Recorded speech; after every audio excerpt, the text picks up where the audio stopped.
الرحمن الرحیم۔ نواب کفایت علی اعوان کی بھانجی بھی موت کے منہ میں چلی گئی۔ انا للہ و انا الیہ راجعون۔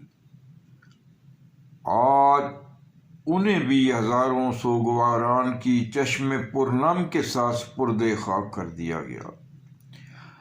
اس اندوہناک خبر کی لرزا دینے والی کیفیت نے گھر کے ہر فرد کو سکتے میں کر دیا اور فضا میں لوگ آسمان کی طرف دیکھ رہے تھے۔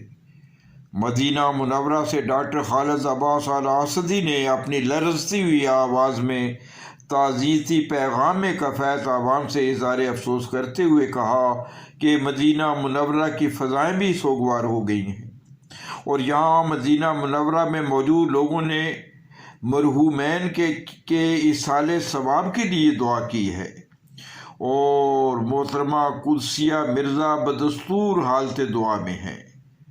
آج صبح رسم کل بھی ادا کر دی گئی ہے اور اس میں ہر مکتبہ فکر کے لوگوں نے شرکت کی اور ہر آنکھ جو ہے وہ اشک بار تھی۔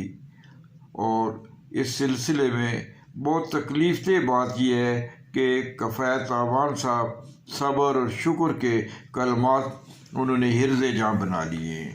اللہ تعالیٰ انہیں صبر جمیل دے اور پسماندگان کو صبر جمیل دے اور مرحومین کو اللہ تعالیٰ اپنے جوار رحمت میں جگہ دے۔ آسمان ان کی لحد پہ شبنم افشانی کرے، سبزۂ نو رستہ اس گھر کی نگہبانی کرے۔